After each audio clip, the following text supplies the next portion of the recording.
too. Elizabeth! Mary! Cousin Mary! You are the most blessed of all women, and blessed is the child you will bear. For as soon as I heard your greeting, the baby within me jumped with gladness. My soul does magnify the Lord, and my spirit has rejoiced in God my Savior. From now on, all generations will call me blessed.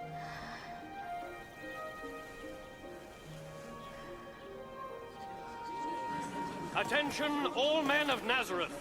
By command of Caesar Augustus, there will be conducted a census of the subject territories of Galilee and Judea.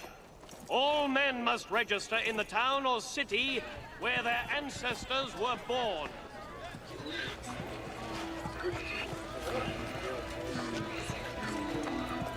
So Joseph went to the town of Bethlehem in Judea to register with Mary, to whom he was engaged.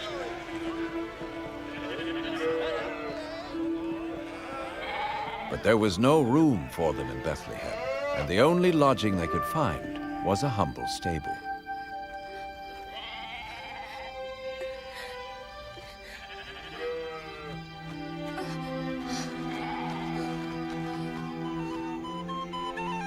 Now there were some shepherds in that part of the country who were taking care of their flock at night. Suddenly, an angel of God appeared to them, and the glory of God shone about them.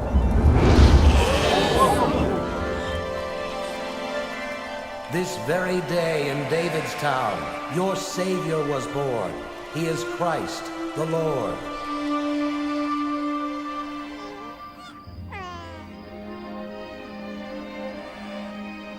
The shepherds hurried to see the newborn babe in a manger, and were the first to spread the good news or gospel of the Savior's birth.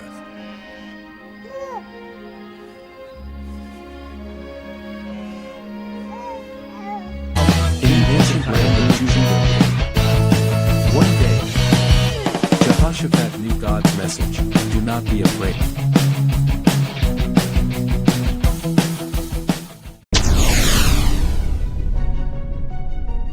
A group of young prophets came to Elisha one day. "Our meeting place is too small," they said. "Let's go to the Jordan River and cut down trees to build a bigger place." Elisha agreed and went with them. As they chopped trees by the river, one man swung his axe, and the iron head flew off. Splash! It sank deep into the water. "Oh no, my master!" the man cried. "It was borrowed." Elisha walked over calmly. "Where did it fall?" he asked. The man pointed to the spot. Elisha cut a stick and threw it into the water right there. Then something amazing happened.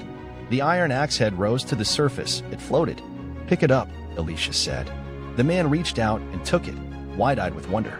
God cares about the small things that matter to us. Even when we feel powerless, He can do the impossible, lifting what is lost and restoring what seems gone forever. Brought to you by Approval TV. Subscribe for more.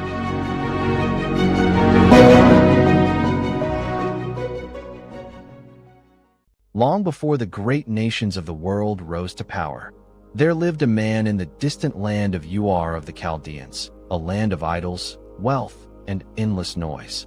His name was Abram. He wasn't born into faith. He was born into a culture that worshipped carved stones and silent gods. But one ordinary day, the voice of the true God broke through the noise of his world, a voice that would change his destiny forever. "Leave your country, your people, and your father's house, and go to the land I will show you." Abram obeyed. He left comfort for uncertainty. He walked away from everything familiar, guided only by the invisible hand of the Almighty. His obedience was his first act of courage. Years passed. God promised him something unimaginable, that he, an aging man with no child, would become the father of many nations. It sounded impossible, laughable even. At one point, they tried to help God's plan, and Ishmael was born through Hagar, Sarah's maid. But that wasn't the promise God made. He had something greater in mind. Then, when Abraham was almost 100 years old, the miracle happened. Sarah conceived. She gave birth to Isaac, the child of promise. But Abraham's greatest test was yet to come. One morning, God spoke again, and this time, the command pierced his heart. "Take your son, your only son Isaac, whom you love, and offer him as a sacrifice. Abraham rose early, saddled his donkey, and obeyed. And on that lonely mountain called Moriah, he raised the knife of obedience until heaven intervened. Do not lay your hand on the boy. A ram appeared in the thicket, a divine substitute. Abraham called that place Jehovah-Jireh, the Lord will provide. From that day forward, Abraham became known as the friend of God.